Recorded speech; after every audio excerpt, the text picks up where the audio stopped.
Film diawali memperlihatkan dua orang petugas pengantar uang dari perusahaan bernama Fortico yang baru saja keluar dari markas. Baru saja keluar dari sana, tiba-tiba mobil mereka dihadang oleh truk yang ternyata merupakan skenario dari perampokan yang sudah tersistematis. Film pun menunjukkan beberapa waktu kemudian, di mana seorang pria bernama Patrick sedang melamar ke perusahaan Fortico. Sang manajer perusahaan tersebut bernama Terry cukup terkesan dengan pengalaman kerja Patrick yang dahulu juga bekerja di perusahaan serupa selama kurang lebih 11 tahun. Ia pun langsung diterima, kemudian dibawa ke ruang lain untuk bertemu rekan kerjanya yang memakai julukan Bullet.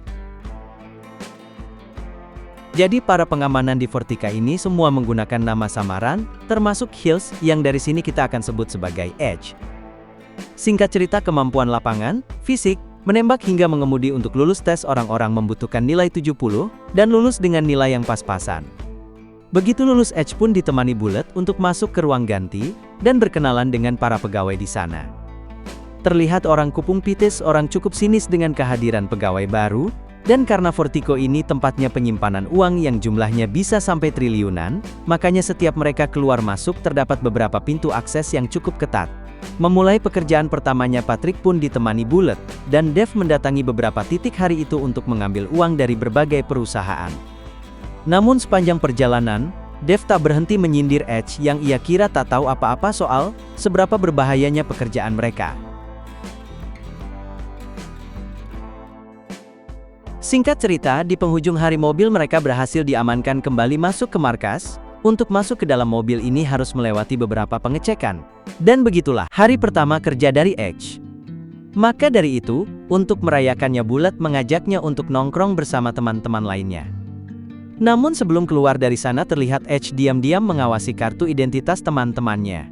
Di tempat biliar kembali Edge mendapat perlakuan yang tak mengenakan, dan rekan kerjanya bahkan Jones penjaga akses masuk utama di kantor terlihat mencoba memancing emosi, tapi yang ada dirinya malah dipermalukan.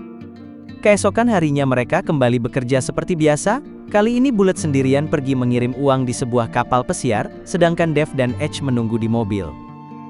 Namun tiba-tiba terdengar dari radio, kalau Bullet sedang mengalami kesulitan, uang yang ia pegang dirampok serta dirinya dijadikan sandera.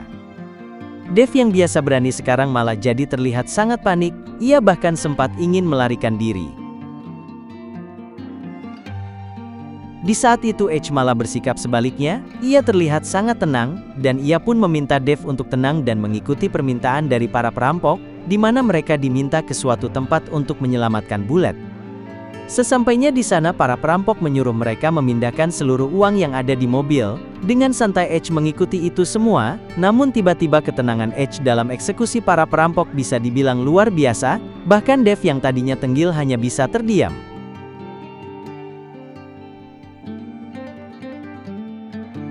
Singkatnya, malamnya seorang wanita datang ke apartemen Edge dan membawakan file rahasia mengenai latar belakang dari tiap anggota pengamanan di Fortico, serta sebuah file hasil autopsi malam itu. Ia juga tak berhenti mengulang video terkait tragedi yang sempat ia lakukan tadi. Keesokan harinya, saat masuk kerja orang-orang di Fortico tak lagi memandang sebelah mata. Mereka malah melihatnya sebagai seorang pahlawan hingga akhirnya, tak terasa Edge sudah bekerja di sana selama kurang lebih 3 bulan. Dan di suatu siang saat mereka sedang melaksanakan tugas, mobil mereka kembali dihadang oleh beberapa orang tak dikenal. Para perampok handal berhasil menangkap Bullet dan mulai menembakkan gas ke dalam mobil, namun kembali Edge terlihat sangat tenang, dan memilih keluar dari pintu belakang mobil sambil menahan nafas. Begitu para perampok melihat wajahnya, tiba-tiba perampok bersenjataan lengkap ketakutan saat melihat Edge. Makanya Terry sebagai manajer merasa ada yang janggal dengannya. Bullet sendiri saat di bar menceritakan kejadian tersebut ke Dave, di mana saat para perampok melihat Edge mereka semua kabur seakan-akan melihat hantu. Di lain sisi kejadian ini membuat Edge semakin terkenal, bahkan seorang pengamanan wanita bernama Dana langsung mengajaknya tidur bareng, tapi tetap saja Edge terlihat seperti menyembunyikan sesuatu. Dan benar saja malam itu tiba-tiba ia memaksa Dana ke ruang tengah, dan tak segan menodongnya dengan senjata, sambil menginterogasinya terkait dari mana ia mendapatkan uang cash yang ia sembunyikan di rumahnya, apakah ia bekerja sama dengan para perampok.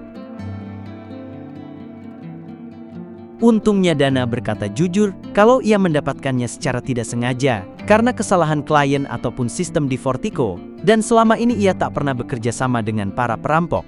Dan memperingatkan, seandainya dia tetap berkata jujur, ia memiliki semua informasi terkait orang-orang yang ia sayangi, termasuk foto dan alamat orang tuanya di desa.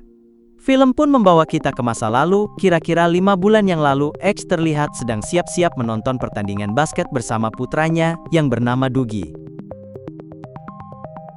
Saat akan menaiki mobil, tiba-tiba ia mendapat telepon dari anggotanya bernama Mike. Dan Mike adalah perampok yang sempat kita lihat tadi. Siang itu Mike bilang kalau operasi mereka agak kacau karena salah satu anggota tim mereka terkena kecelakaan. Saat akan ke lokasi ia membutuhkan bantuan bosnya. Edge yang kebetulan saat itu posisinya tak jauh dari sana, dengan terpaksa Edge pun menyempatkan diri membantu anak buahnya. Begitu tiba di lokasi, Edge memarkirkan mobilnya tak jauh dari sana, sembari ia turun pamit ke putarannya berpura-pura akan membeli makanan. Siang itu anggota Edge sedang berusaha merampok salah satu mobil uang milik Fortico, dan Edge bertugas untuk memberitahu ke arah manakah mobil tersebut akan belok.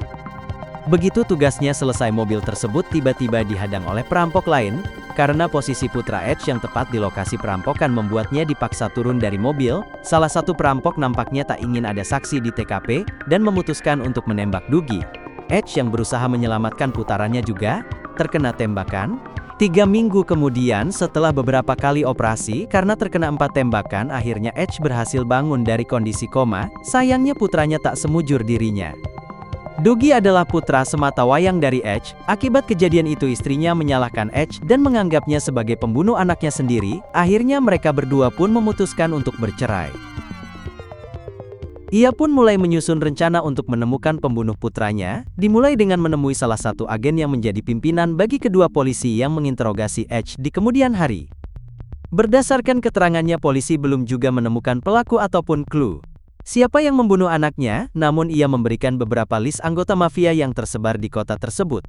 Dan kawan-kawannya membantai para penjahat di kota demi mencari informasi terkait perampokan kemarin, namun tak satu pun dari mereka yang berhasil menemukannya.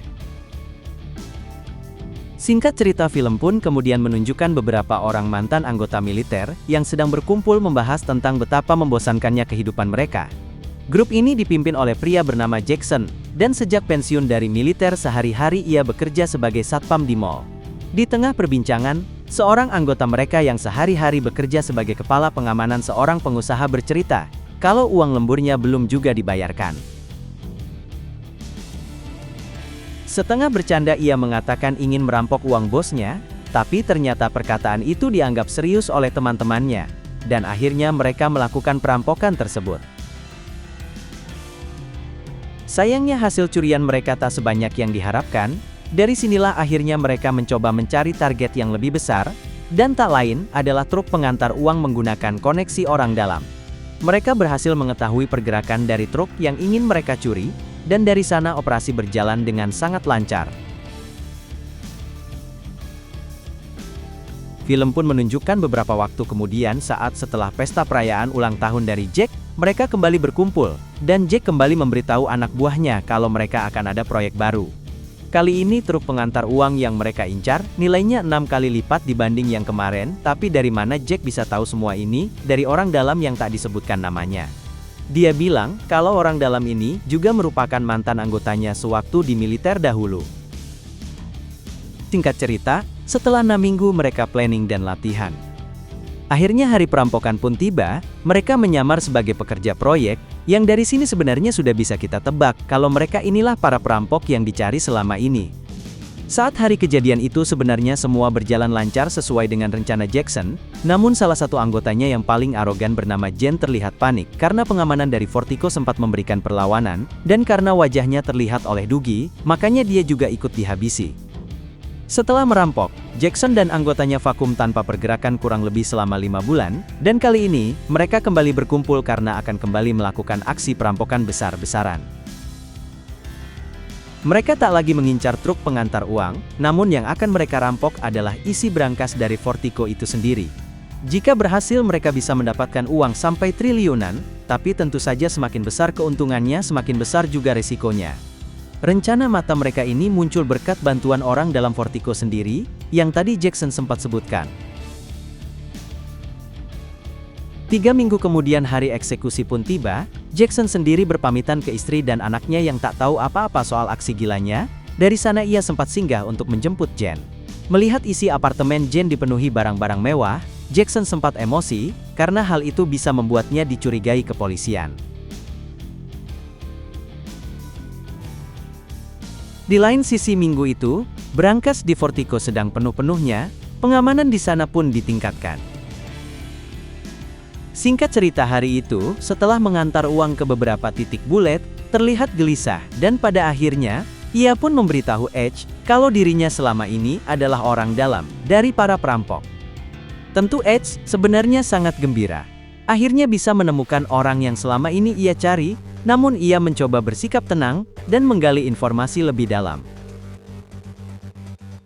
Kemudian dia sendiri bercerita, kalau hari ini teman-temannya akan merampok brankas Fortico, dan alasan dia memberitahu Edge terkait rencana ini tak lain, karena ia membutuhkan bantuannya untuk bisa masuk ke markas tanpa dicurigai. Maka dari itu Edge pun berpura-pura untuk setuju dengan tawaran bulat. Dari sana mobil mereka mengangkut 4 orang anggota Jackson, namun untuk memastikan rencana perjalanan dengan lancar saat di gudang tangan Edge diikat dan senjatanya diambil. Sejauh ini semua berjalan sesuai dengan rencana yang Jackson sudah buat, mobil pun berhasil kembali ke markas tanpa dicurigai, dan dari sana mereka berhasil masuk ke brankas yang sedang dibuka, sayangnya posisi tangan dan kaki Edge diikat, sedangkan Bullet dan teman-temannya berpura-pura sedang ditawan demi bisa masuk ke ruang akses utama.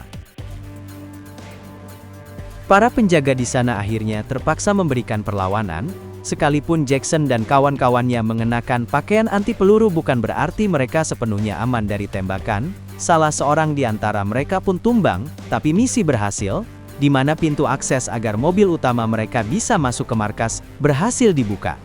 Dan di saat mereka sibuk memindahkan uang, disitulah akhirnya memulai aksinya juga mengambil pakaian yang musuhnya tak dikenakan. Berkat penyamarannya ia berhasil membunuh satu lagi anggota Jackson, setelah itu ia diam-diam memasukkan Hayaki ke salah satu tas uang di dalam mobil. Di lain sisi Dave dan Terry yang tadinya sudah dibebaskan oleh Edge sempat menjadi incaran salah satu perampok, hampir saja mereka mati jika segera muncul dan membunuh perampok tersebut. Tapi sayangnya akibat pertarungan barusan kaki Edge sempat terkena tembakan dan terluka parah. Sedangkan di luar sendiri, saat ini sedang terjadi perlawanan antara perampok dan pengamanan, yang tersisa terlihat Dana dan teman-temannya berhasil menahan Jackson untuk kabur, tapi yang mereka tak perhitungkan sama sekali, adalah Bullet yang tiba-tiba muncul dan menembaki mereka dari belakang. Saat akan naik ke mobil Jackson, dan kawan-kawannya dihujani peluru oleh Edge, dan salah satu tembakannya berhasil melukai leher Jackson. Tapi tanpa disadari Bullet juga ternyata sudah berada di sampingnya. Dari sini tersisa Bullet, Jackson dan Jen. Ternyata mereka kabur menggunakan mobil baja Fortico. Mereka berhasil menembus barikade polisi. Dari sana mereka mengarah ke sebuah gedung yang mereka sudah rancang agar polisi tak bisa mengikutinya. Sesampainya di sana tas-tas uang tersebut dipindahkan, sedangkan luka Jackson terlihat semakin parah. Sebenarnya beberapa hari sebelum eksekusi, Jackson dan anggotanya sempat membuat perjanjian di mana jika hanya ada satu orang yang selamat dari perampokan ini, dia harus merawat keluarga dari teman-teman yang ditinggalkan dengan membagi uangnya, tapi Jackson terlihat khawatir jika yang selamat itu adalah Jen, karena ia terkenal egois dan tak beradab. Dan benar saja bukan yang membantu Jackson melarikan diri, ia malah membunuhnya. Di gedung itu terdapat sebuah terowongan rahasia yang tak diketahui siapapun. Menggunakan motor ATV yang sudah mereka letakkan di sana, uang-uang itu kemudian diangkut ke ujung tunnel yang di sana juga sudah terdapat mobil yang siap digunakan.